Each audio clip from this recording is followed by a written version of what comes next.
Selamat pagi peserta didik baru SDN Jatiraga 2. Hari ini kita masih dalam masa pengenalan lingkungan sekolah atau MPLS.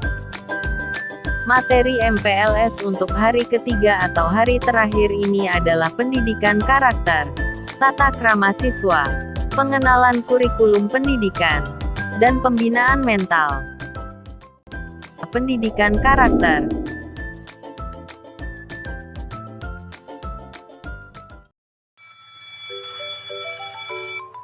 Anak-anak, jangan lupa ya mengerjakan PR yang sudah ibu minta. Besok akan dikumpulkan. Ayo dibereskan, bersiap pulang. Dadah semua. Dadah. Sampai besok. Hai Ina, sebelum pulang kita bermain dulu yuk dengan teman-teman yang lain. Andi, kita kan ada PR dari Bu Guru. Nanti kalau tidak sempat ngerjain gimana? Sebentar saja kok Ina, tidak sampai sore. Tidak aku mau pulang saja, mau langsung mengerjakan PR sampai besok Andi. Ya sudahlah kalau itu maumu, sampai besok juga.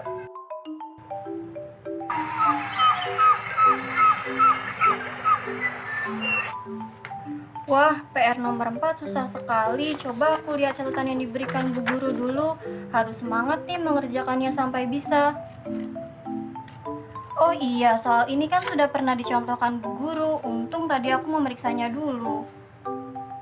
Hore, akhirnya selesai juga. Mudah-mudahan dapat nilai bagus. Wah, masih sore nih, masih bisa istirahat. Untung tadi aku tidak ikut Andi bermain. Kalau ikut, bisa-bisa aku belum selesai mengerjakan PR. Aduh, karena kasihkan main aku sampai lupa ada PR. PR-nya susah sekali lagi. Ini nomor 4 bagaimana mengerjakannya ya?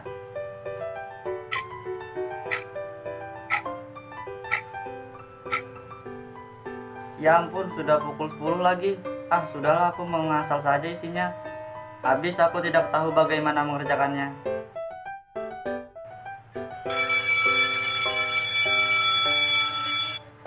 Ayo anak-anak, keluarkan PR-nya, kumpulkan di depan.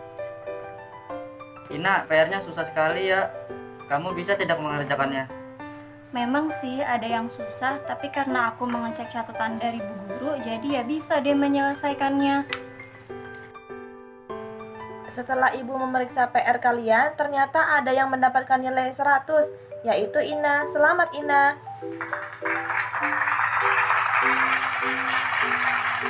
Selamat ya Ina, kamu mendapatkan nilai bagus. Kamu pasti belajar dengan sungguh-sungguh. Terima kasih Bu. Iya, saya memang mengerjakan PR dengan sungguh-sungguh.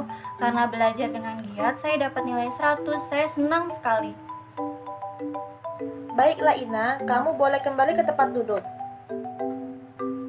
Wah Ina, selamat ya kamu dapat nilai 100. Coba saja kalau kemarin aku tidak main dulu sebelum mengerjakan PR, pasti aku juga dapat nilai bagus. Iya Andi, makanya kalau ada PR lebih baik dikerjakan dulu baru bermain. Kamu juga harus kerja keras ya mengerjakan PR-nya. Jangan hanya karena susah lalu putus asa tidak mau mengerjakan lagi. Pokoknya harus semangat ya.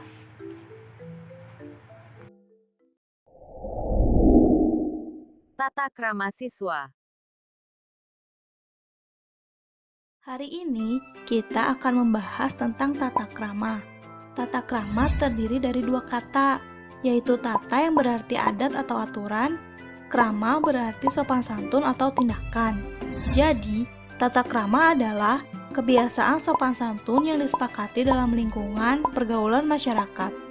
Tidak berbeda dengan sopan santun, tata krama juga harus dilakukan di lingkungan keluarga, sekolah, dan masyarakat. Tata krama dapat dilakukan dengan cara berbakti kepada orang tua. Sudah seharusnya sebagai seorang anak, kita berbakti kepada orang tua yang telah merawat kita dari kecil. Berbakti pada orang tua dapat dilakukan dengan cara menaati segala perintahnya dan berbuat baik pada keluarga. Selain itu, kita jangan sekali-kali menyebut namanya, tapi panggillah mereka dengan sebutan yang mereka senangi, seperti ayah dan ibu. Jangan pernah mendahului ketika berjalan, dan duduklah ketika sudah dipersilahkan. Berbicaralah dengan lemah lembut, dan terakhir, berdoa kepada Tuhan untuk orang tua kita agar senantiasa diberikan kesehatan. Selanjutnya dengan berperilaku adil, yang artinya tidak membeda-bedakan satu sama lain, apalagi membela yang salah. Bersikap adil harus melihat dari keseimbangan antara orang atau kelompok. Tata krama juga harus diterapkan oleh orang tua kepada anak di rumah. Ada beberapa cara agar anak-anak memiliki tata krama.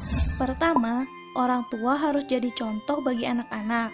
Berikanlah contoh tata krama kepada anak-anak seperti cara berbicara yang baik, dengan selalu mengucap salam ketika bertemu orang lain, menjawab dengan tutur kata yang baik ketika ditanya oleh orang lain.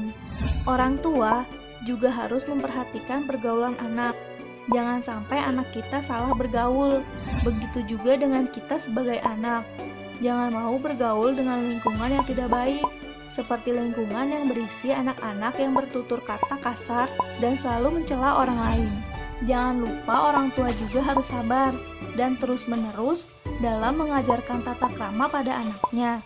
Dan kita sebagai anak, jangan membantah apa yang orang tua katakan. Selain di lingkungan rumah, sekolah juga dapat menjadi tempat mengajarkan anak tentang perilaku tata krama.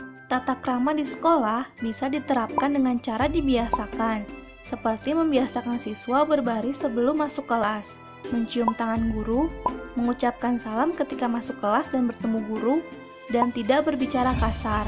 Perlu diketahui juga bahwa untuk mewujudkan perilaku tata krama, perlu adanya kerjasama antara keluarga, sekolah, dan masyarakat agar anak-anak terbiasa melaksanakannya dalam kegiatan sehari-hari. Demikian materi kali ini. Sebelum mengakhirinya, mari kita simpulkan bersama-sama. Tata krama adalah kebiasaan sopan santun yang disepakati dalam lingkungan pergaulan masyarakat. Tata krama dilaksanakan di keluarga, sekolah, dan masyarakat, serta perlu adanya kerjasama antara orang tua, sekolah, dan masyarakat agar anak-anak mempunyai tata krama. Nah, materi tata krama untuk hari ini mudah kan? Banyak sekali materi yang ada. Agar lebih jelas, kalian bisa cari tahu sendiri ya teman-teman.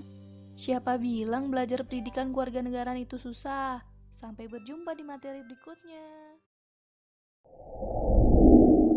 Pengenalan kurikulum pendidikan.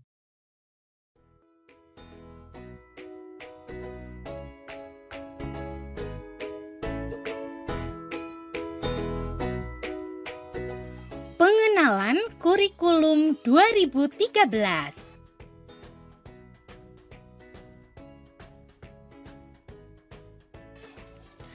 Halo teman-teman, kali ini kita akan belajar mengenai kurikulum 2013.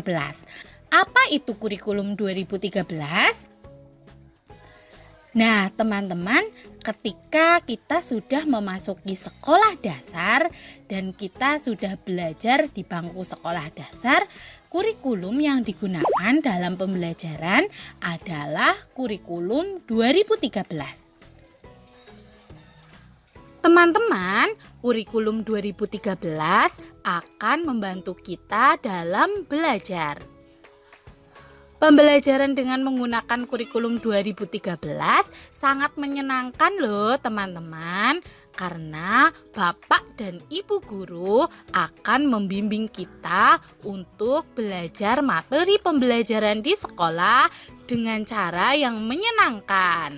Teman-teman, kurikulum 2013 merupakan sebuah pembelajaran yang menekankan pada aspek perubahan perilaku dan kompetensi yang berimbang antara sikap, keterampilan, dan pengetahuan, di samping cara pembelajaran yang holistik dan menyenangkan. Aspek penilaian dalam kurikulum 2013 terdiri dari 3. Yang pertama yaitu sikap, yang meliputi penilaian spiritual dan juga sosial. Yang kedua yaitu aspek pengetahuan, yang di dalamnya meliputi faktual, konseptual, prosedural, dan metakognitif, serta kecakapan berpikir. Kemudian yang ketiga yaitu aspek keterampilan, di mana aspek keterampilan itu meliputi penerapan pengetahuan dalam melakukan tugas tertentu. Selanjutnya, mata pelajaran yang akan diperoleh di kelas 1 sekolah dasar terdiri dari pendidikan agama, PKN, bahasa Indonesia, matematika, seni budaya dan prakarya, PJOK, serta bahasa. Sunda. Selanjutnya, peran orang tua dalam kurikulum 13. Orang tua memiliki peranan penting dalam mendampingi dan membimbing anak di rumah. Pembelajaran kurikulum 2013 menekankan pada pengembangan potensi alamiah anak. Oleh sebab itu, orang tua harus bisa memahami bahwa setiap anak memiliki potensi yang berbeda. Demikian materi mengenai pengenalan kurikulum 2013. Semoga bermanfaat ya. Terima kasih. Pembinaan mental.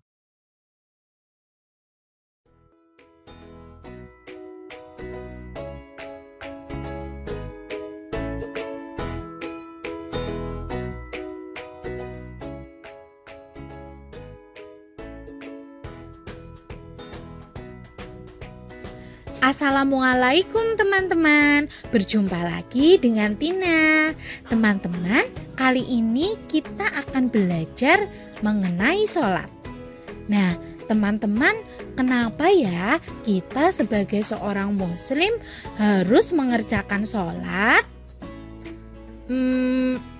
Kenapa ya teman-teman? Yuk kita tanya ke Bu Guru. Assalamualaikum Tina dan anak-anak semua.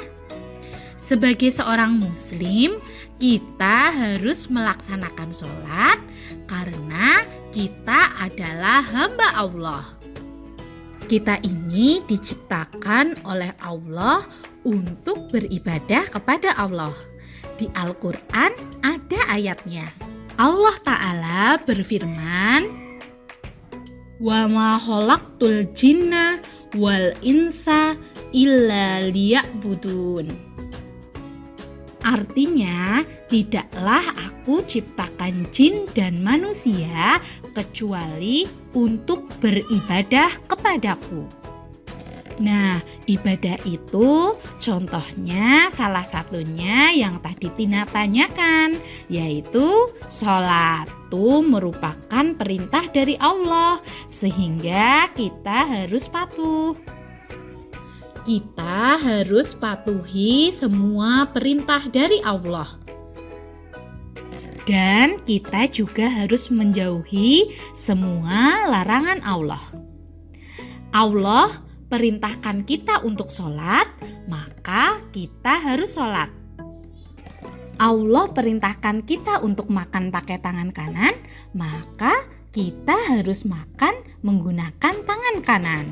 Dan contohnya, kita harus menjauhi makanan yang haram, maka kita tidak boleh memakan makanan yang haram. Nah, begitu Tina, itulah alasan mengapa kita harus melaksanakan sholat. Wah, terima kasih Bu Guru. Sekarang Tina sudah mulai paham. Teman-teman, kalian pasti sudah paham juga ya kenapa kita harus melakukan sholat. Nah, teman-teman, sampai jumpa lagi ya di video berikutnya. Wassalamualaikum warahmatullahi wabarakatuh.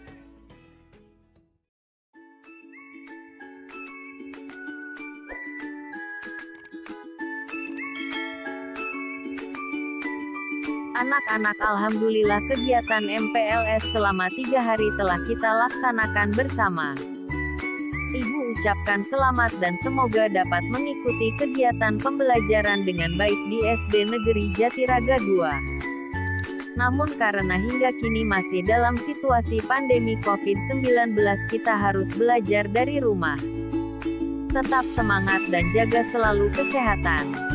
Sampai jumpa. Assalamualaikum warahmatullahi wabarakatuh.